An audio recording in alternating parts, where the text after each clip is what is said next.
You're listening to the Betoota Advocate's weekly news wrap on Desert Rock FM 96.5. G'day, I'm Bruce Hitchcock, and you're listening to the weekly Betoota News Bulletin, brought to you by Australia's favourite chocky bicky, Tim Tam. Grab a packet of Tim Tams for your chance to snag a golden Tim Tam packet and win one of 3 wishes worth $100,000. Here are the top stories from the Betoota Advocate, Australia's oldest and most respected newspaper. Starting with national news, and Cardinal Pell's legal team has hit a bit of a snag this week after realising that they can't employ the Kevin Spacey defence in court. According to the American Law Society, the Spacey defence is defined as publicly proclaiming that you're gay when you get called out for committing horrific crimes. The historic sexual abuse allegations levelled against Australia's highest-ranking clergyman have been complicated by the fact that crying gay is not an option for Cardinal Pell if he wants the Catholic Church to keep paying for his lawyers. This comes as the 76-year-old begins to get a little desperate in his attempts at evading criminal prosecution for ruining the lives of several young children who were in his duty of care over the last century. The Catholic Church have made it clear that the Spacey defence is not an option. However, around the country, Pell still has some supporters, and we wrote a story this week about a man who actually came out to bat for the Cardinal. Local man who crosses the road to avoid Muslims publicly said that Pell hasn't been convicted of anything yet. The boomer, who is convinced that every single Muslim in Australia is a terrorist, says that we shouldn't be so quick to judge Cardinal Pell based on unproven allegations of child sex crimes. The semi-retired kitchen appliance retailer said, "All of this is hearsay. I don't know about you, but I'm a big advocate for innocent until proven guilty. I know that's not a very common position to hold in this day and age of trial by social media."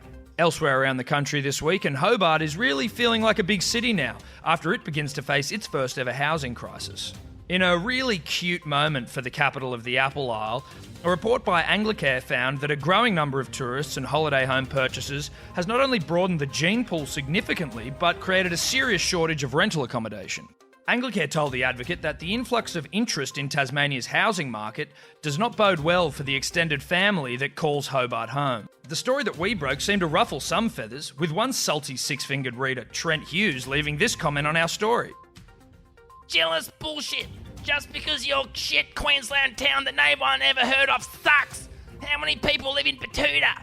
More than 250,000 live in Hobart. Jeez, calm down, Trent. Moving on now. And in some shocking news around the Channel Country, forget the Adani coal mine. A disgusting local farmer has cleared half a kilometre of invasive flora 900 kilometres inland. That's right, a local grazier has had to face the music this week. That music being the white dreadlocked men of Brisbane's inner west, who have actually called for his public beheading. The grazier, Brangus Dixon, has caused a stir after the uneducated rural redneck decided to run an anchor chain over half an acre of apple pine, after it turned one of his freshwater holes into the only source of salt water west of the Brisbane River's Red Bank Reach. With a growing army of sandalwood-scented bongo drummers calling for Brangus to be hung, drawn and quartered by his own horses in the middle of Boundary Street, the hot-blooded father of 6 says he'll be down for the Ekka in August, if anyone wants to have a real go.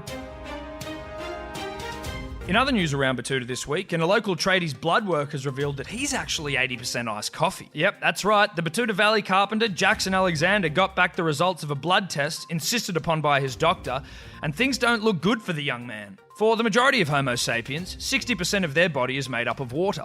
However, in Jackson's case, his blood work has revealed that he is in fact 80% iced coffee. Jackson's doctor told our reporters this week, "I know it may not be cool per se to drink water on site, but Jackson must start drinking water or he'll die." And in the sporting world, we could see a sensational code switch in the near future, with a number of NRL clubs circling Wallabies halfback Nick Phipps.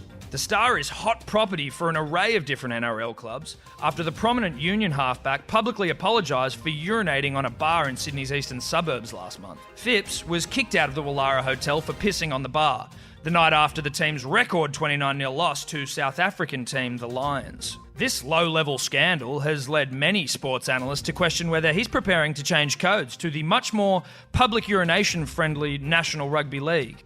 A switch to the NRL would see Phipps join the ranks of iconic rugby league public urinators such as Todd Carney, Willie Mason, Russell Packer and Greg Bird. Anyway, that's it for the news wrap this week. Thanks for listening. Don't forget to subscribe to the podcast in order to get your weekly fix of real, unfiltered, and unwavering regional news. And make sure you grab a packet of Tim Tams to be in the running to find the Tim Tam Golden Packet and win one of 3 wishes worth $100,000. Until next week, I'm Bruce Hitchcock.